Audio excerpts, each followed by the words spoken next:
আসসালামু আলাইকুম বন্ধুরা, কেমন আছেন? আশা করি ভালো আছেন। আজ আপনাদের জন্য একটা দুর্দান্ত সুস্বাদু একটা খাবারের রেসিপি নিয়ে আসলাম। রেসিপিটা হচ্ছে পেঁয়াজ কলি দিয়ে পাবদা মাছের ভুনা। আর এখানে আমি প্রথমেই অল্প পেঁয়াজের কুচি নিয়েছি, নিয়ে ওটাকে লাল করে একটু পানি দিয়ে নিয়েছি, কারণ পানিটা দিলে আপনার মশলাটা ঝাঁঝ বের হবে না।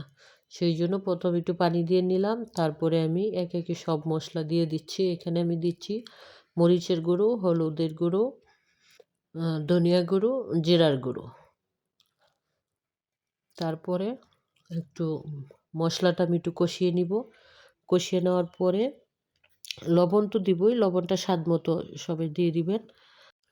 তারপর এখানে আমি দিয়ে দিব একটু পেঁয়াজ বাটা, একটু রসুন বাটা, একটু আদা বাটা। তারপর দিয়ে দিব লবণ স্বাদ মতো।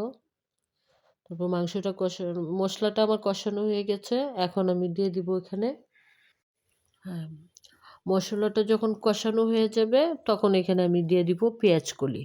পেঁয়াজ কলিটা হালকা একটু সিদ্ধ হয়ে যাওয়ার পর আমি মাছটা দিব। মাছটা কিন্তু আমি আগেই ভেজে নিয়েছি অফ ক্যামেরায়।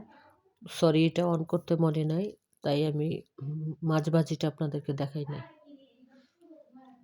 তো যখন একটু হালকা সিদ্ধ হয়ে আসবে পেঁয়াজ কলিটা, তখন আমি এখানে দিয়ে দিব মাছটা। এখন আমার এটা প্রায় সিদ্ধ হয়ে গেছে, এখন আমি মাছ দিয়ে দিব। মাছটা দেওয়ার পর হালকা একটু পানি দিয়ে নিব। তো আপনারা পুরো ভিডিওতে আমার সাথেই থাকুন এবং দেখতে থাকুন আমাদের মজাদার রেসিপি। এটা আমাদের আঞ্চলিক মাছ এবং নদীর মাছ এটা, এবং এভাবেই আমরা সবসময় রান্নাটা করে থাকি। তো মাছটা দেওয়ার পরে আমি একটু হালকা পানি দিয়েছি এবং কাঁচামরিচ, ধনিয়া পাতা দিয়ে নিয়েছি। এখন আমার রান্না হয়ে গেছে। এই যে দেখেন আমার মজাদার পেঁয়াজ কলি দিয়ে পাবদা মাছের ভুনা।